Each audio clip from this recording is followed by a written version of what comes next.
Annyeonghaseyo friends, and welcome back to the Torsie channel for more IU, and a very happy Friday to you. Today we're going to be watching Everybody Has Secrets and Obliviate, which is very exciting. And over on Patreon we're going to be watching Walk With Me Girl on Sketchbook, which looks so lovely and so beautiful. So if you'd like to join us for that, please pop over to Patreon. The link is in the description. We are also watching My Mister. We are almost at the end, episode 15 this week. But all the episodes are up already on Patreon, heading towards the very last. If you'd like to join us for My Mister as well, pop on over there anytime. It is good times over there for Uena Land.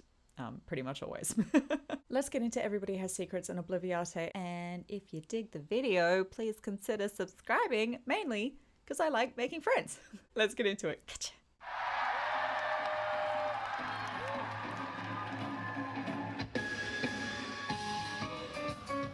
Yes, this is the only video of this I could find, but I don't mind because look at that skirt.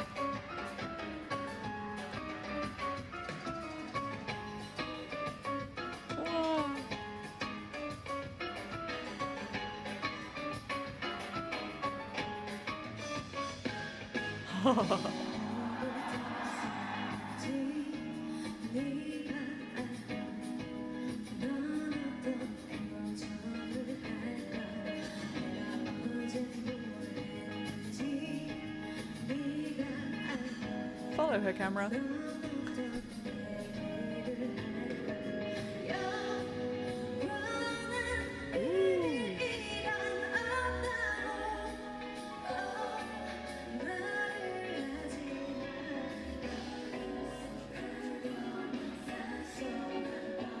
Fan filmed is better than nothing.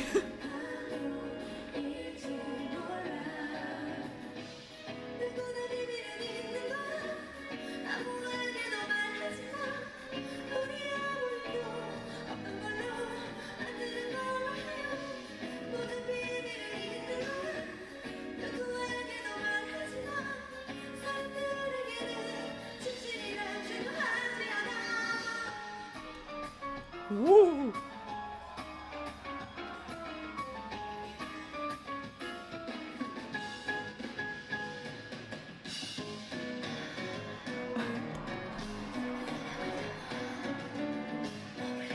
That dress is to die for. Oh my god, amazing. Straight into Obliviate. That's awesome.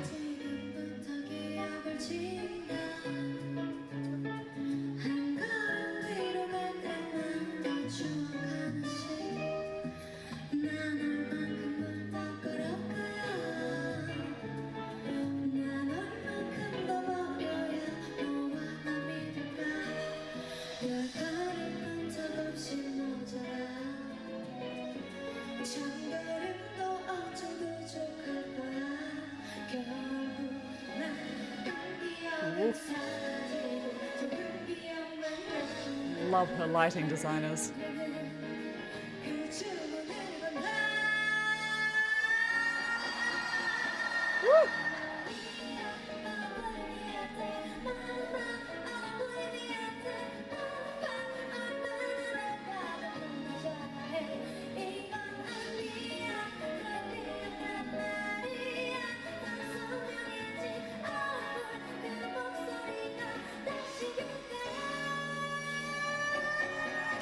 Woo! Not an easy song to sing.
gosh, with the shoulder slip of the dress and everything, you're a killer.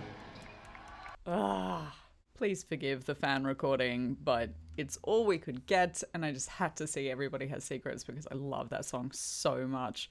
And that transition, sort of mashup transition between Everybody Has Secrets and Obliviate is so well done. That was such a good choice. I didn't know that they were going to transition like that, and that was excellent. Once again, just such a good example of IU storytelling through every element of her performance.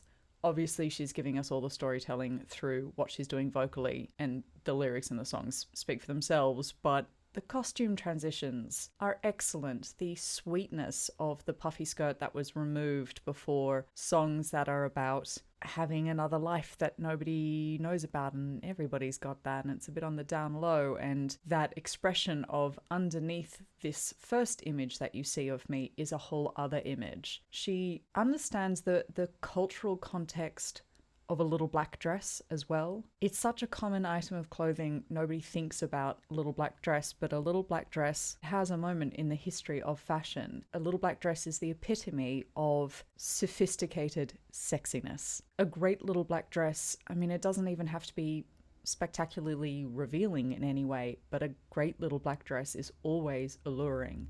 That is the connotation of that dress. It has been since its first appearance, I'm going to say 1960s. That would be really the advent of the little black dress. Late 50s into early 60s. You know, we're thinking Marilyn Monroe, and the two ends of the spectrum of it, the Audrey Hepburn versus the Marilyn Monroe, those are the two kind of versions of little black dress that you get. But the both of them are symbols of being alluring, feminine, sexy, sensual. We've had a little black dress turn up a lot in the things that we've watched with IU. She understands the moment a little black dress creates, particularly when it's a reveal.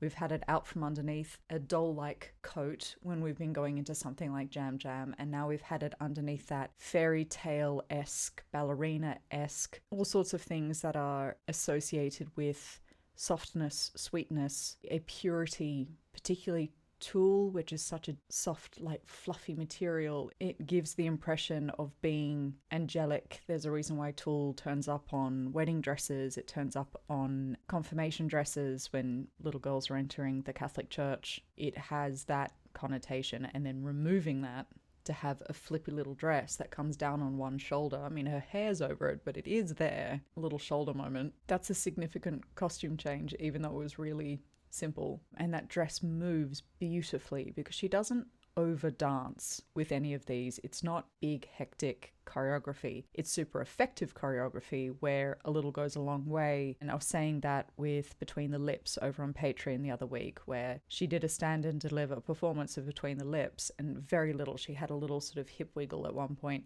That was kind of it. And it was all it was needed because the song does so much all by itself. And the same thing goes there where we had choreography, but it wasn't like, pow, like you don't need it.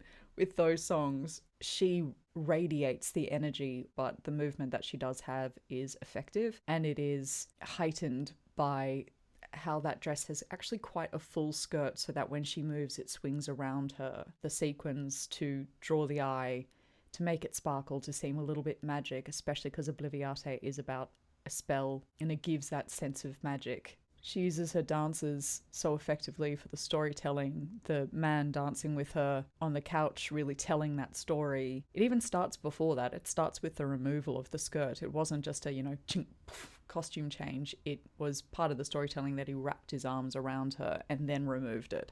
So it became a far more intimate moment than simply, costume change, better rip off this bit of costume. It's theatrical storytelling, as is very much the case of this album. Those songs are really hard. Like, I know they were hard when I was listening to them on the album. You can hear how hard they are, but then when you listen to her sing it live, you appreciate how much power is necessary, especially because they climb. Both of them are kind of all rise. They started at nice, easy chest voice, and then they just keep going and keep going.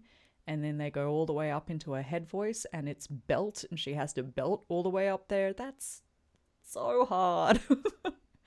It's so hard. She's so impressive. So impressive. There is so much going on. There's so much to see. It's like seeing 3 musical theatre shows back to back. All that storytelling, that consideration of the lighting. The lighting is so good. It's so effective. They create such big moments, the moments that kind of stick with you. It's hitting that image that's going to burn into your mind, and you're going to walk away from the concert going, oh, that minute when she struck the pose and the lighting changed and you're like, pow, that stays with you forever. You see an IU concert and you remember it forever. That was everything that I hoped it would be. I really wanted to see Everybody Has Secrets, and that was everything I hoped it would be.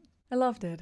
I won't even be mad that it's a terrible recording. At least there was a recording. I loved it. We're going to change speed completely for Walk With Me Girl. We then will have touched on as many songs from Modern Times as I could get my hands on, unless you can think of another performance. If there are other songs from this album or other performances that are just a must watch, please put it in the comments, because I don't want to leave anything behind. Obviously we can come back at any point, but I'd hate to leave something behind if there is a performance of one of the songs from Modern Times that we have to see and we should enjoy together. I hope you have an absolutely wonderful weekend, and that has sent you into the weekend in a great mood and you're feeling truly fabulous about yourself.